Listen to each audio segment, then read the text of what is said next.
नमस्कार दोस्तों। दुनिया में ऐसी कई जगह हैं जो किसी न किसी वजह से रहस्यमय बनी हुई है। ऐसे में एक जगह दक्षिण अमेरिका के एडिन्स पर्वत और प्रशांत महासागर के बीच देश के चिली में है। दरअसल यह एक सुनसान आइलैंड है जहां 900 के करीब रहस्यमय मूर्तियां हैं, जिनके बनने के बारे में अनुमान तो बहुत लगाए जाते हैं, लेकिन यह असल में क्यों बनाया गया अभी तक यह एक रहस्य ही बना हुआ है। इस आइलैंड का नाम है ईस्टर आइलैंड और यह बनी रहस्यमय मूर्तियों को मोई नाम से जाना जाता है। यह मूर्तियां लगभग 100 टन वजनी और 30 से 40 फीट लंबी हैं और सबसे खास बात यह है कि इन्हें देखने में लगभग एक जैसी ही लगती हैं। ऐसा लगता है कि जैसे सभी को एक ही सांचे में ढाला गया है। कहते हैं कि पत्थर की ये मूर्तियां इतनी मजबूत हैं कि हथौड़े से ठोके जाने के बावजूद इनमें छोटी छोटी खरोच के अलावा इन्हें कोई खास नुकसान नहीं पहुंचता।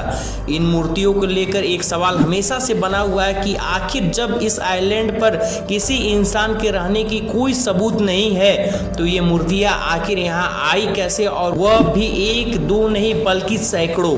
कुछ लोगों का मानना है कि सैकड़ों साल पहले एलियंस इस आइलैंड पर आए थे और उन्होंने इन मूर्तियों का निर्माण किया था, लेकिन वह इन्हें बीच में ही छोड़कर चले गए। हालांकि ये सब कही सुनी कहानियां हैं जिसका कोई प्रमाण किसी के पास मौजूद नहीं है। बताया जाता है कि इन मूर्तियों को रापा नुई कहे जाने वाले लोगों ने 1250 से लेकर 1500 के बीच बनाया था, जो ईस्टर्न आइलैंड पर ही रहते थे। इन्हें बनाने के पीछे वजह यह बताई जाती है कि वह इन्हें अपने पूर्वजों को याद और सम्मान में बनाते थे, लेकिन इन मूर्तियों को बनाने के चक्कर में जब पेड़ों को अंधाधुंध कटाई करने लगी तो इस द्वीप पर रहना रापा नुई के लिए मुश्किल हो गया। माना जाता है कि इसी वजह से वह इन मूर्तियों का काम अधूरा छोड़कर यहाँ से कहीं और चले गए।